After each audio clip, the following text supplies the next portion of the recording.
1974 की सर्दियों में ट्रांसिल्वेनिया की बर्फ से ढकी पहाड़ियों में स्थित एक बेहद पुराना कॉन्वेंट था, सेंट मार्था कॉन्वेंट। वहां सिर्फ 12 नन थीं। वो न ज्यादा बोलती थीं, न ही बाहर आती जाती थीं। हर रात बिना किसी वजह के घंटे बजते थे और कहीं दूर से कोई प्राचीन लैटिन मंत्र सुनाई देता था। रोम से एक युवा नन, सिस्टर एलिना को उस कॉन्वेंट में भेजा गया। कहा गया था कि एक नन की रहस्यमय मौत हो गई है। उसके गले में माला पूरी तरह कस गई थी, लेकिन उसका कमरा अंदर से बंद था। कॉन्वेंट पहुंचते ही एलिना को कुछ अजीब सा महसूस हुआ। दीवारों पर पुराने खुरचाव के निशान थे, क्रॉस उलटे टंगे हुए थे और रात को फर्श पर गीले पैरों के निशान दिखते थे, जबकि बाहर कड़ाके की बर्फ थी। धीरे धीरे एलिना को महसूस होने लगा कि कोई उसकी निगरानी कर रहा है। हर बार जब वह आईने में खुद को देखती, उसकी परछाई कुछ पल बाद हिलती, जैसे वो उसकी नहीं हो। एक रात एलिना को एक नन सीढ़ियों से नीचे जाते दिखी।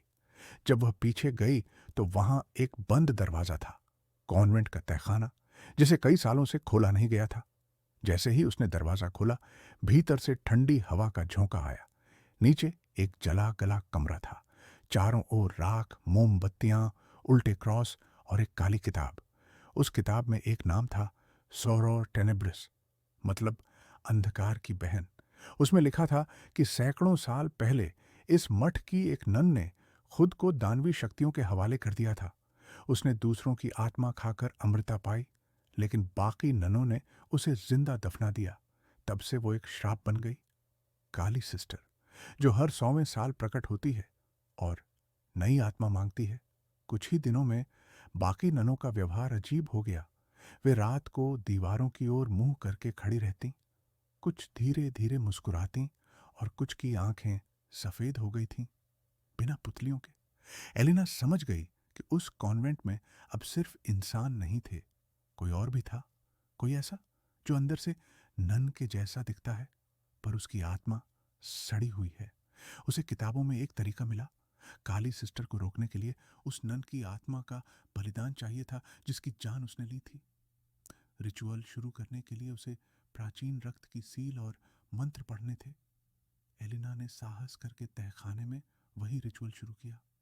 उसने मोमबत्तियां जलाई, मंत्र पढ़े, और जैसे ही उसने आखिरी शब्द बोला, पूरा कॉन्वेंट कांपने लगा।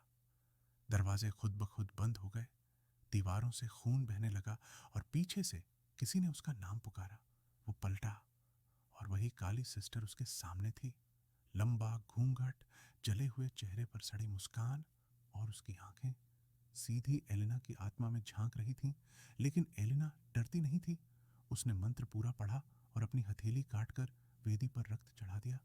काली सिस्टर चीखी, इतना तेज कि पूरा मठ गूंज उठा। अगले ही पल सब कुछ जलने लगा। अगली सुबह जब गांव वाले मठ की जगह पहुंचे, वहां बस राख बची थी। कोई शरीर नहीं मिला, न एलिना का, न किसी नन का। बस एक दीवार पर खुरचा हुआ संदेश था, मैं लौटूंगी जब आस्था कमजोर होगी,